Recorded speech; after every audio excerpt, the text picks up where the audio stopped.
je suis heureux d'être ici parmi vous.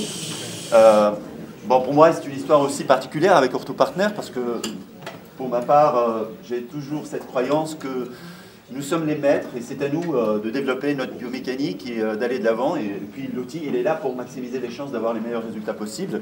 Et comme je dis toujours, un outil, c'est un moyen pour un orthodontiste pour achever en fait ses objectifs de traitement.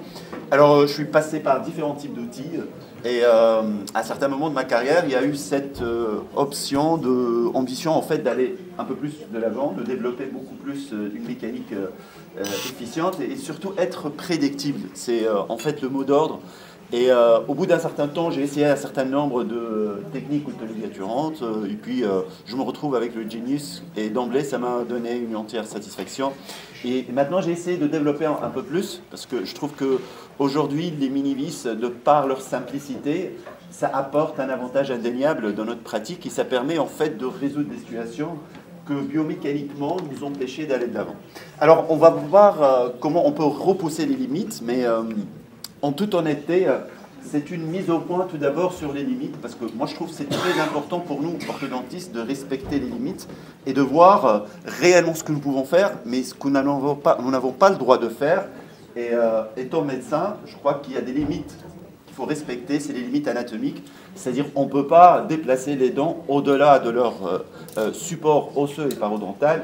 Et j'ai toujours ce mot que je dis, il y a cette notion de contenu et de contenant, et on n'a pas le droit d'aller au-delà du contenant. Donc, première règle, c'est qu'on va respecter les limites anatomiques et biologiques, mais par contre, ce que nous pouvons faire, c'est pousser les limites biomécaniques. Et ça, c'est notre rôle à nous, en tant qu'orthodontiste, de voir comment on arrive, en fait, à maximiser la chance d'avoir les meilleurs résultats possibles et avoir ce contrôle que nous souhaitons tous avoir pour avoir ces résultats, en fait, en fin de compte. Alors, ce qui se passe souvent, et c'est, je pense que mon ami Ariel en a parlé, le Boeing Effect, et ça, ce qui fait un peu la bête noire de nous, orthodontistes, c'est ces mouvements parasites qui se font dans la dimension transversale ou verticale, et ce décrochage qui se fait au niveau vertical qui complique à peu près la finition de nos traitements et qui fait qu'en fin de traitement, on finit souvent en supra. Et ce manque de contrôle vertical, c'est vrai que ça pose un grand problème. Et je crois que les mini-vis apportent, outre le côté ancrage, il y a un véritable effet en termes de verticalité, mais pas que. On va voir que aussi sur la dimension transversale, on arrive aujourd'hui à résoudre des situations qui étaient vouées à la chirurgie et qu'on arrive en fait à transformer ces cas et à les résoudre orthodontiquement. Alors, on commence par la dimension qui impacte notre traitement au quotidien, c'est la verticalité, et je crois que l'impact des mini-vis, d'apporter ce vecteur vertical nécessaire à nos contrôles, parce que autant qu'on commence par le commencement et qu'on se le dise, il faut qu'il y ait quand même un rappel sur la biomécanique. Malheureusement, nous travaillons à distance des centres de résistance. Et qu'on le veuille ou pas, à partir du moment que nous mettons un bracket, on va développer des moments de force. Et souvent, les moments l'emportent sur le vecteur force. Alors, autant réfléchir avec beaucoup de pertinence et de simplicité, et de se dire, moi, j'ai pas envie d'avoir ces moments-là, je ne peux pas les éviter, malheureusement, donc on va les avoir à coup sûr, mais si on arrivait à les maîtriser d'emblée et à réduire ces moments-là, et d'où l'importance de commencer par le concept de force légère. Et ça, ce qui est introduit en fait avec le Genius, que j'apprécie, parce qu'en développement des forces légères, on a des faibles moments, donc on peut développer des mécaniques, des systèmes de force équivalents avec des contre-moments. Et ces contre-moments, en fait, c'est deux choses. Il y a le fil, il y a aussi le bracket. Et un bracket bien dimensionné, ça va permettre en fait d'avoir ce couple qui est assez intéressant et efficient à la fois. Et au regard de la littérature, si on va parler de la force optimale, il faut dire qu'au jour d'aujourd'hui, on sait qu'on arrive à, certaines études du moins le disent, avec 18 grammes, on arrive à déplacer une canine. Donc je ne vois pas l'intérêt vraiment d'utiliser des forces excessives. Et rappelez-vous, dès qu'on augmente la force, eh ben, plus de moments indésirables, plus d'effets parasites. Donc l'idée, tout d'abord, avant de passer en parlant de ces limites biomécaniques, peut-être qu'il faut être pertinent et utiliser des outils qui vont déjà limiter ces effets parasites, ce qui va vous permettre de développer après la mécanique que vous souhaitez faire. Alors aujourd'hui, sur les rétractions, avec les cas de 4 extractions de prémolaires, on sait avec les mini-vis, il y a un fort, c'est indéniable en termes d'apport au niveau ancrage, mais surtout, ça a supplanté les forces extra-orales et ça apporte une solution intéressante au niveau contrôle vertical. Et on peut en fait développer toute une mécanique derrière avec des tractions moyennes, hautes, basses, ça dépend de la situation, et avec un bon contrôle du plan d'occlusion. Et aujourd'hui, on n'a plus besoin de rétracter en 2 séquences. C'est-à-dire qu'on n'a plus besoin de rétracter et les canines pour qu'après, on ferme la fermeture des espaces au niveau des 4 incisives maxillaires. Donc on peut le faire, et c'est une revue systématique de la littérature. Il n'y a pas d'effet sur les résorptions radiculaires, parce qu'avec les mini-vis, et en alliant des mécaniques non frictionnelles, on va trouver qu'on n'a plus besoin d'avoir des forces excessives pour avoir ce mouvement-là, donc on reste dans un niveau de force assez raisonnable, et puis ça permet une meilleure préservation de l'ancrage.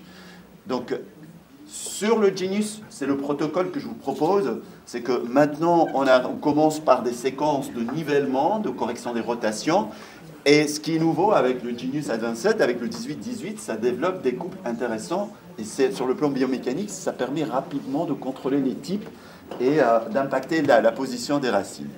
Après, ce qu'on fait, c'est qu'on prépare à la rétraction, parce que dans les mécaniques frictionnelles, malheureusement, pardon, les mécaniques non frictionnelles, malheureusement, il y a une perte de torque, donc il faut bien préparer à cette mécanique, et on le fait parce qu'on a un bracket sous-dimensionné, on a un bon contrôle du torque, donc ça se fait avec un 18-25, et le mieux c'est un 19-25 thermal et ultra, et toujours l'acier, parce qu'à ce niveau-là, l'acier, en termes de couple torsionnel, ça reste assez efficace. Selon des études, on est à 3 fois plus que sur le Unity. Donc, une fois que c'est fait, on va se retourner maintenant sur l'optimisation du glissement. Et les mini-vis vont apporter certes l'ancrage, mais ils vont apporter ce moment vertical qui va contrôler le plan d'occlusion antérieur. Donc, on n'a plus en fait, quelque part, cette peur de perdre du torque au niveau antérieur, puisque c'est les mini-vis qui vont le reprendre. Et il faut juste une règle biomécanique simple, être auprès des centres de résistance pour avoir des moments, minimiser les moments de rabbiting. Et donc, on optimise le glissement en sous-dimensionnant l'arc, on passe au 17-25 acier. Donc, c'est le cas fini. Et sourire avant et après. Et moi, ce qui est important pour moi, c'est d'impacter en fait le profil, parce que sur ces corrections-là, j'ai vu aussi, ça se fait aussi sans extraction, mais souvent pour moi, un véritable repositionnement du profil et qui va impacter le labial aussi. Je pense que ça reste aussi, les extractions restent indiquées quand même pour pouvoir avoir des résultats efficaces en termes de profil bilabial. Alors, ce qui est intéressant, et ça, c'est aujourd'hui avec ces mini-vis, on a ce contrôle du plan d'occlusion, et c'est ça là, ce qui permet en fait de pousser cette biomécanique qui est assez intéressante, qui est non coopérative, parce que là, à la différence des forces extra-orales, c'est des mini-vis qui prennent le relais, et c'est assez simple, et même en termes de coût, je pense que les mini-vis, ça n'impacte pas, ça n'a pas un impact financier sur nos traitements. On va développer encore plus sur des cas un peu plus compliqués. C'est des classes 2 en cours de croissance. Et c'est vrai que moi, j'ai souvent ce problème de coopération. Donc, j'essaie autant que faire se peut d'éviter, en fait, de dépendre de mes patients. Et c'est un jeune garçon à 13 ans avec une classe 2 une rétrognathie mandibulaire. Ce que je fais toujours aussi, j'essaie de situer le patient dans sa courbe de croissance et j'utilise en fait la technique de McNamara et de Bacchetti. Et là, on voit les stades de maturation des vertèbres cervicales. On est à CS4, c'est-à-dire on est au niveau du pic prépubertaire à peu près. Donc on peut espérer quand même des effets squelettiques. Il y aura forcément des effets dento-alvéolaires, ça a été conforté par des revues systématiques au niveau de la littérature, mais autant il faut profiter du maximum de croissance et introduire un concept assez intéressant, c'est l'adaptation mandibulaire, pour qu'on soit précis, parce que là, baser sa stratégie thérapeutique sur un accroissement mandibulaire, ce n'est pas vrai à tous les coups, donc ce n'est pas conforme aux données acquises de la science aujourd'hui, mais il faut réfléchir adaptation articulaire, dento-alvéolaire et aussi occlusale. Alors, on commence par le commencement. Donc, c'est une mandibule qui est verrouillée et on le sait tous. Un des verrous principaux à laquelle nous devons apporter des réponses claires et précises, c'est la dimension transversale. Moi, je continue à faire des disjonctions. Ça a un effet indéniable et ça permet de reperméabiliser le nez. Et je pense que on augmente la dimension verticale, on met en place, on nivelle, on va recréer en fait le décalage et préparer à l'avancée mandibulaire. Et j'utilise des propulseurs parce que c'est pas coopérant et ça me permet d'emblée d'activer les croissances au niveau condylien. Alors le problème des propulseurs, ça c'est encore une fois, ça on le voit, c'est encore une fois c'est de la biomécanique. C'est qu'au niveau des unités ancrage, un propulseur, ça crée une bascule horaire du plan d'occlusion. Donc si on n'anticipe pas les choses, on risque de finir avec un sourire gingival, ce qui se passe souvent quand on a une mécanique non contrôlée. Et là, les mini-vis apportent une réponse, et en l'occurrence, c'est des mini-vis en extra-radiculaire, et ça permet de contrôler mon plan d'occlusion antérieure lorsque le propulseur va en fait passer ou pas booster la mandibule. Alors je rajoute une courbe anticipée au niveau antérieur pour maximiser cet effet. Et là, les mini-vis, en fait, on aurait pu les mettre en interradiculaire, mais pour moi, encore une fois, je me dis, si ça échoue, j'aurai des mini-vis en dehors des racines, je peux distaller l'arcade maxillaire parce que c'est l'intérêt de ces mini-vis-là. Donc c'est toujours cette logique d'anticipation. Cette télé avant et ça après la phase où on a propulsé la mandibule, maintenant il faut asseoir l'occlusion, il faut réorienter ce plan d'occlusion de telle manière à stabiliser les résultats obtenus et faire en sorte que la mâchoire soit en position avancée. Et là c'est le travail qui est repris avec les cales. Et c'est un travail à deux niveaux. On a un contrôle du plan occlusion antérieure, donc on est sur de l'acier, ce qui va permettre de maintenir mon overjet et mon recouvrement. Et les cales, en fait, vont propulser la mandibule. On va continuer dans la même logique. On va créer des conditions de décompression intra-articulaire pour le remodelage au niveau condylien. Et on va commencer à reconstruire un plan d'occlusion postérieure avec des élastiques légers pour caler notre occlusion. Donc au final, c'est le cas fini. Et voilà les photos du patient. Il n'y a pas un grand changement au niveau de la croissance. Ça reste toujours modeste, malheureusement, ces phénomènes de croissance. Mais on a une belle adaptation mandibulaire et une correction de la classe 2. Juste un petit... ça, c'est très important que je tiens à partager avec vous. Ces mini-vis qui sont positionnés en dehors des racines, ça obéit à des protocoles bien précis. On ne peut pas positionner ces mini-vis sans le recours à des cone beams. Parce que c'est des mini-vis qui sont dans une implantation en sous-sinusale, et on a une double contrainte. De un, il faut qu'on soit en dehors des racines, parce que ça a été décrit dans la littérature pour provoquer un déplacement, une distalisation en masse de l'arcade maxillaire avec bascule horaire, donc ça, il faut le garder à l'esprit. Et le deuxième impératif, c'est d'être en dehors des racines. Et dans une revue systématique de la littérature, on a estimé qu'il y a tellement de variétés architecturales au niveau de ces crêtes infrazygomatiques et qu'on cherche en fait à enclencher un ancrage bicortical. On a une fenêtre de 2 à 5 mm, donc il est impossible de se lancer sur des insertions sans le recours à des cone beams. Ça c'est très important et je tiens à le préciser. Alors les cone beams, c'est toute une stratégie et ça il faut savoir les étudier. Ce qu'il faut savoir aussi, c'est très délicat parce qu'à l'engagement bicortical, il y a aussi le plancher sinusien qu'il faut éviter de perforer. Mais selon les études, on peut estimer qu'avec 1 millimètre, on reste dans une zone de sécurité. Donc encore plus, il faut faire ces études-là. On est en train de proposer, j'espère que ça sera publié prochainement à l'orthodontie française, donc des recommandations de bonne pratique pour le positionnement de ces mini-vis. Et ça va vous permettre quelque part de garder à l'esprit qu'il y a des règles à suivre, il y a toute une construction géométrique qui se fait sur des cone beams avec des mesures précises pour pouvoir positionner ces mini-vis. Mais qu'est-ce qu'on peut en faire? Eh ben, ces mini-vis, c'est surtout pour la distalisation. Donc ça permet, dans des situations où on a envie en fait, de distaller sans impacter le profil, de profiter de ce positionnement des mini-vis en extra-radiculaire et ouvrir l'espace pour les canines. Et ça permet de résoudre ces situations quand on n'a pas envie en fait, de recourir à des extractions, on a envie d'une distalisation quand on a des classes 2 par mésioposition molaire.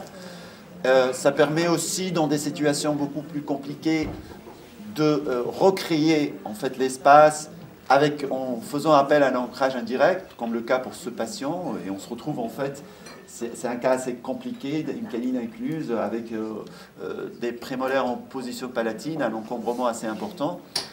Et sur le cone beam, on voit très bien que la canine a complètement résorbé la latérale, d'où l'intérêt aussi de recourir à ces examens avant toute pose de mini-vis. Et on utilise des mini-vis en ancrage indirect, ça me permet de rouvrir l'espace pour mes prémolaires. Je l'utilise aussi pour niveler ma courbe de spé avec une mécanique, avec des élastiques légers. Je ne veux pas aussi prendre ancrage sur ma molaire pour ne pas la mésialer davantage. Donc on peut développer tout un panel de biomécanique qui reste assez intéressant avec ces mini-vis. Et on continue le travail. Et là encore, c'est le fameux mouvement effet parasite de ces mini-vis. Ça permet de, en fait, ça va basculer le plan d'occlusion. Donc, on rajoute des élastiques de classe 3 de maintien postérieur, et on permet d'avoir une finition assez correcte d'un cas qui est assez compliqué. Donc, on le développe aussi pour préparer dans les cas où on a envie de reconstruire une hauteur occlusale pré-prothétique. Donc, en couplant ces mini-vis avec des mini-vis palatines, donc ça donne plus de verticalité. Donc, ça permet une meilleure activation sur des cas de béance et des rotations postérieures de la mandibule. Donc, avec des élastiques de classe 3 sur mini-vis, ça permet aussi de redresser et de contrôler le plan mandibulaire. Et donc, c'est tout un panel de biomécanique, ça reste intéressant. Toujours utile, il faut bien savoir les positionner, mais surtout bien faire l'étude au préalable pour éviter en fait l'obstacle anatomique majeur, à savoir la paroi sinusienne. Il y a aussi pour les canines incluses, on a sur le plan biomécanique, on a envie de les déplacer en position haute sans pour autant les déplacer, en fait les éloigner de la latérale. Et donc, ça permet aussi de résoudre ces situations-là et de mettre en place les canines incluses assez aisément. Autre limite au jeu aussi qui nous est imposée, c'est la dimension transversale. Et c'est vrai que, là encore, c'est la polémique qui a toujours été entretenue autour de cette dimension. Est-ce qu'on fait des disjonctions? Est-ce qu'on ne fait pas? Est-ce qu'on fait de l'expansion avec des braquettes? Et il y a toujours ces limites qu'on doit respecter, au risque de provoquer des déhiscences et des défenestrations. Aujourd'hui, il y a certes la disjonction rapide du maxillaire. En fait, ça permet de déplacer ces deux émis maxillaires, mais la question est quand est-ce qu'on le fait? Quel effet allons-nous avoir? Parce que là encore, ça reste une polémique autour. Est-ce qu'on va avoir des effets dento-alvéolaires ou des effets squelettiques?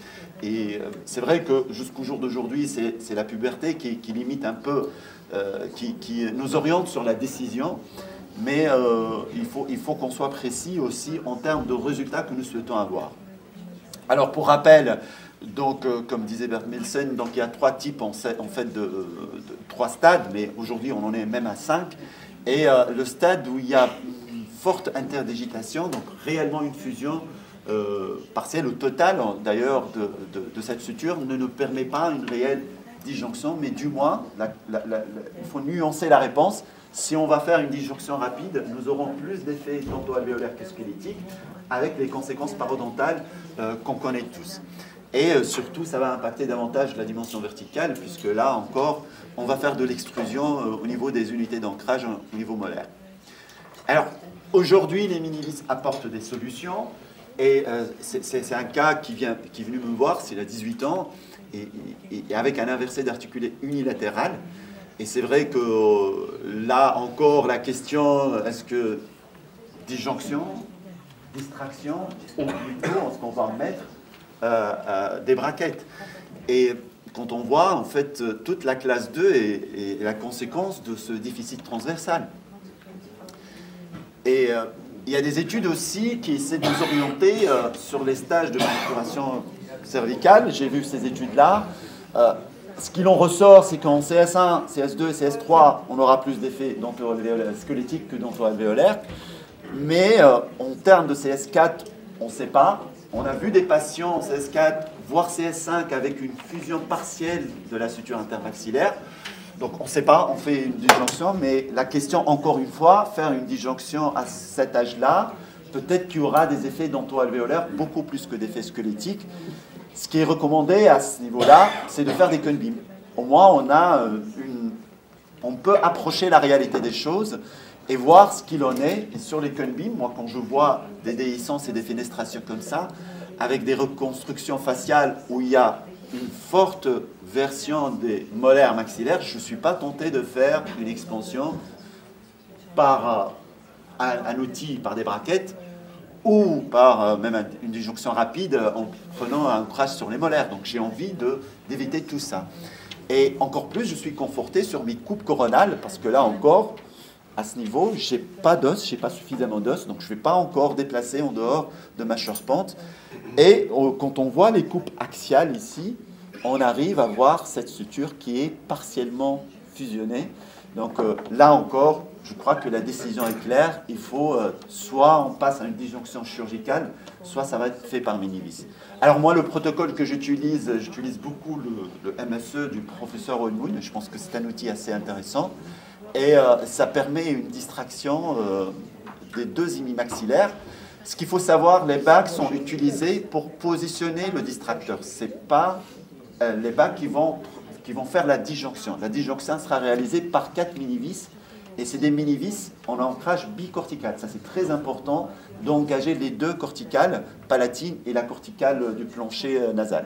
Après, on pourra commencer le travail avec le Genius. C'est ça ce que je veux partager, c'est de connaître les limites d'emblée pour être dans une forme de précision en termes de décision. Donc, c'est un ancrage bicortical.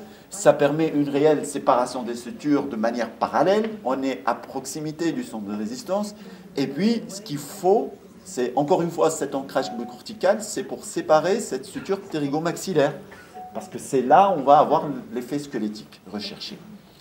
Donc, on le vérifie avec des Kunbeam, encore une fois, mais moi, j'aime pas trop demander des Kunbeam, mais je le demande en cas de doute, où j'ai une insertion qui n'est pas conforme à ce que je souhaite, c'est-à-dire une insertion, quand j'ai des doutes sur cet engagement bicortical, là, je demande des Kunbeam de contrôle.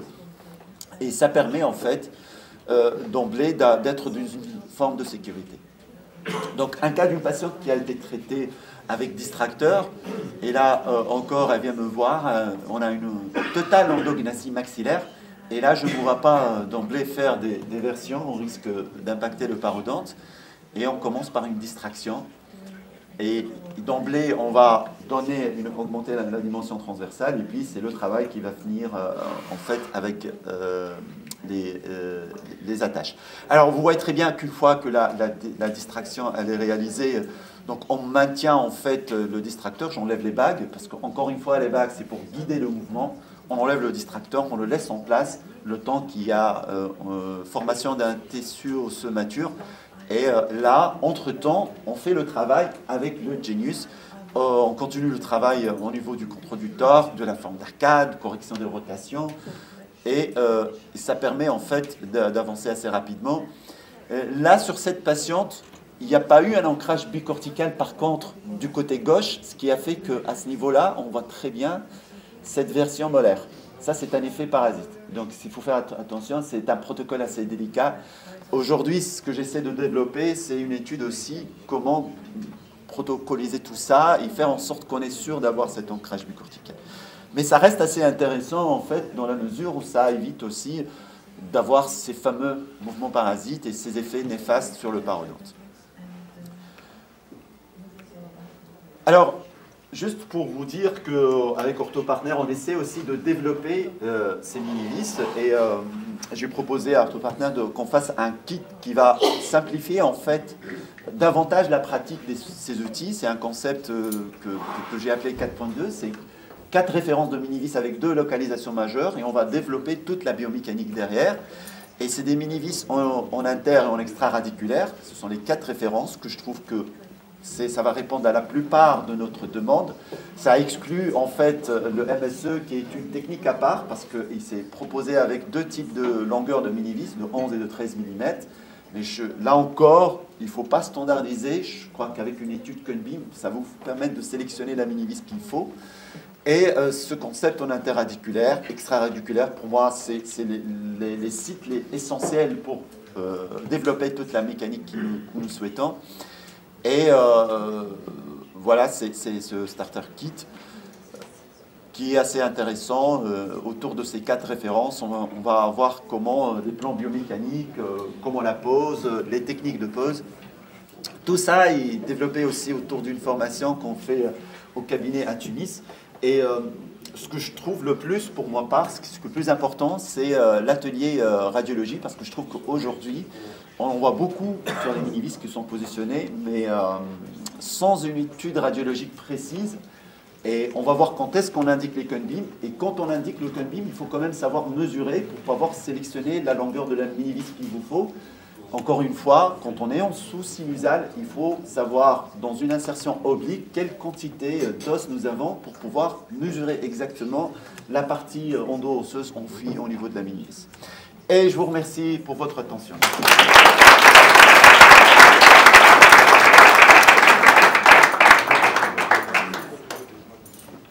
Merci, Dr. Abidi.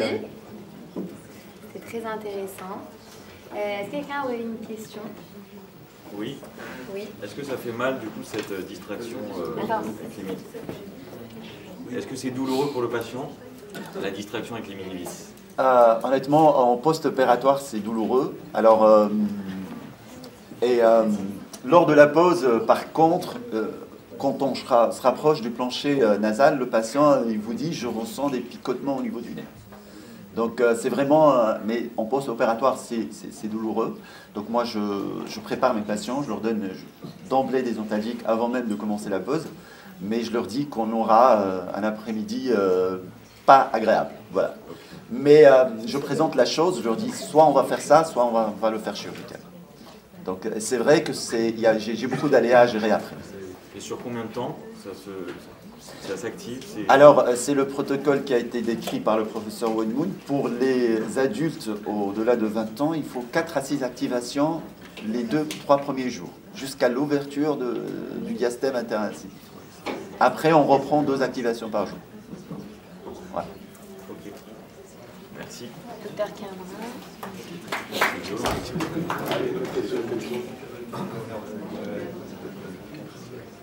Merci beaucoup. Alors, j'ai deux questions. La première, c'est la même chose. J'en suis beaucoup revenu personnellement parce que finalement, je posais mes questions au cabinet, je suivais un post-op qui est quand même un peu douloureux les 48 premières heures. Puis chirurgien maxillofacial, finalement, le suivi était plus compliqué que la chirurgie, donc je suis revenu à une chirurgie simple d'ouverture de la suture avec un disjoncteur classique qui me donne une certitude d'aller peu de thérapeutique sur l'ouverture, sur le nez, il y a eu quand même quelques surprises, etc. Ouais, ouais. Donc une sécurité Ariel avec la chirurgie qui finalement n'a que le mot de chirurgie parce qu'ils sont anesthésiés, on fait le trait d'ostotomie et on referme. C'est quand même pas une chirurgie maxillo-mandibulaire, quoi. Donc à nous peut-être de mieux proposer la chir parce que je trouve que finalement le suivi est quand même plus simple et avec une sécurité des résultats bien supérieure. Et j'en viens à la deuxième question qui est, je crois qu'on aurait intérêt, toujours dans le sens du diagnostic, alors merci pour les radios, parce que voilà, on voit bien que sur les radios de face on a quelques surprises, et je peux vous dire que dans les endos, les occlusions croisées, on a 95% d'endominatie et d'exo-alvéoli, donc si on les met encore plus dehors, ça va être la cata. C'est là, on verra demain, je pense, avec une communication sur le sommeil. Le sommeil est quand même capital dans notre diagnostic transversal. Et je ne fais pas le même traitement sur quelqu'un qui a une pathologie du sommeil et pas de pathologie du sommeil en transversal. Donc, dans le choix thérapeutique, ça me paraît important. Là, j'ai fait une étude chez l'enfant. Endoclusie complète, c'est quand même assez fréquent. 100% d'apnée. 100%. On sait chez l'adulte, parce que ma fille a fait une thèse de science là-dessus, il n'y a pas de rapport entre le diagnostic sagittal en amour. On n'a pas plus de chances d'être apnéique quand on est une classe 2. Donc arrêtons de dire que vous avez la mâchoire en arrière, si on ne regarde pas, vous avez apnéique. C'est faux. Par contre, s'il est apnéique et qu'il a une classe 2, le traité va régler ses apnées. Mais la réciproque n'est pas vraie. Par contre, dans le sens transversal, ce n'est pas du tout le cas. il y a une vraie corrélation entre le sommeil et le sens transversal. Donc je pense qu'il faudrait qu'on fasse un petit peu plus d'examens de sommeil sur nos endoclusies, de façon à voir que s'il y a une pathologie du sommeil, peut-être prendre plus de sécurité qu'un simple... Et dernière chose, les distracteurs, les disjoncteurs, il ne faut pas les laisser souvent quand ils sont apniques, parce qu'ils sont... la langue est encore plus basse, et tant qu'ils ont des reins en bouche, ils sont aggravés. Voilà. Donc, essayons de faire le diagnostic différentiel avec les troubles du sommeil. Chez les transversaux, ça nous permettra de choisir le bon traitement. Merci. Oui, bah, je rejoins. Oui, bah, moi, je rejoins ce qu'a dit Jean-Baptiste Cabra, parce que il y a aussi, j'ai vu un article sur l'orthodontie française par Christian Guilleminault, qui est quand même assez intéressant. Et je crois que sur le MARPE, il n'y a pas eu d'effet sur l'apnée de sommeil. À ce qui paraît, ce n'est pas concluant. C'est compliqué. C'est compliqué. C'est compliqué de l'affirmer en tout cas. Donc moi, bon, après sur le MSE, je n'ai pas encore vu beaucoup d'études, mais après il faudra peut-être s'y intéresser davantage. Je suis entièrement d'accord par rapport à ça. Et une autre question? Bon, bah, merci beaucoup. On va faire une petite pause de